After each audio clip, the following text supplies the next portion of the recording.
Happy Thursday, everybody. I know I usually send these updates on Fridays, but since I'm actually going to be on vacation tomorrow, taking the family down to Palm Springs, you guys get it a day early. Hope everyone's doing well. Just wanted to start off with some recognition this week. This week it's for Stephanie Anaya. She's a segment CSM on Dino's team. She's been extremely energetic about helping with process guides, providing feedback on some of the process guides.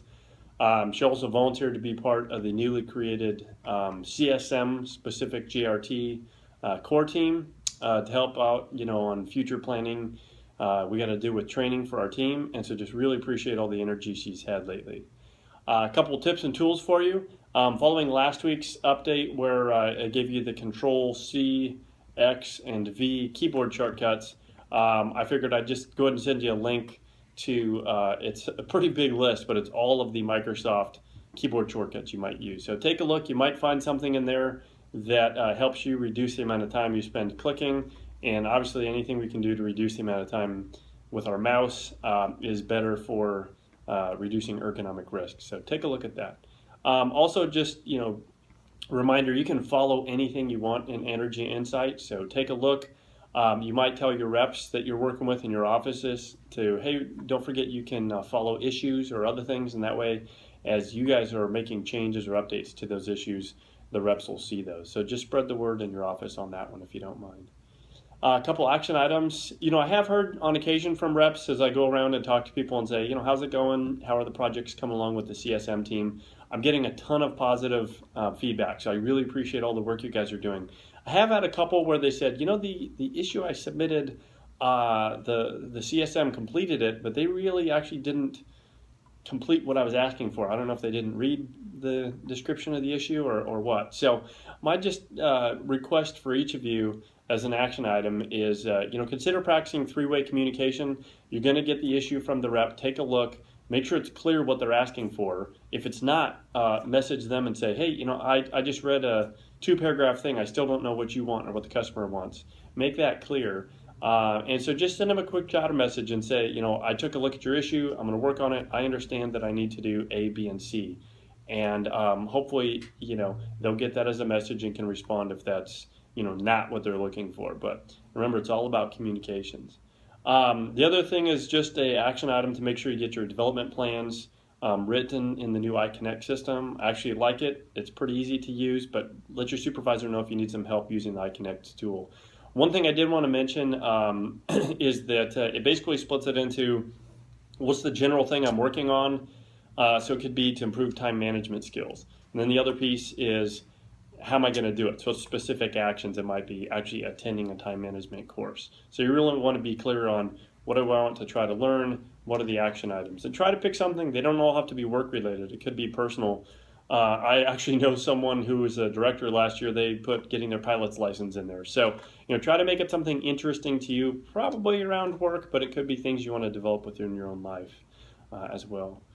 For process guides, I took a stab at actually writing 3 process guides this last week, and they aren't specific to issue types that are more on how to work issues. And so I know that the issues module training guide's about 40 slides. It's mostly pictures, but I did get some feedback that it'd be helpful if we had just a quick guide, a 1-pager on how to enter issues. And so I made one for reps, which is how to enter issues, and I'd like you to help share that with your teams locally. I made another one for you guys, the CSMs, and it's basically how to resolve issues. We continue to see some issues where they are closed without ever completing, so I'm hoping you can keep this quick guide handy. It's literally 1 page. It's how to resolve issues and the right approach. And the third is about using tasks in Energy Insight. I mentioned this during last week's update, but I actually made the quick guide for that, so you can take a look at that as well. In terms of issue-based process guides, Barbara Butterfield had completed one last week, which was for power quality and voltage support. So that one actually was reviewed by Dave Hinshaw, our principal on our team, and it's ready to go. So we're releasing that one with a link. Couple reminders. This is coming up on April, which is going to be month of service. So you probably see some messages coming from your local employee engagement leads on some volunteer opportunities in your local community. So keep an eye out for that. And One more reminder is as you guys do your March expenses, don't forget the IDSM summit that we all just attended. You do want to charge your mileage, your meals, your hotel expenses, and anything about that event to about 90% CE and 10% your PCC. And it's real easy. Once you enter all your expense items, just check the boxes for the ones you want to allocate, and that'll bring up a screen, and you're just going to put in the same order number we use in CMT for energy efficiency. And that'll actually charge that expense to that. Or you can work with your supervisor if you have any questions on that. And then just wanted to close out, believe it or not, I found out that they were talking about metrics way back in the day in Mark Twain's time.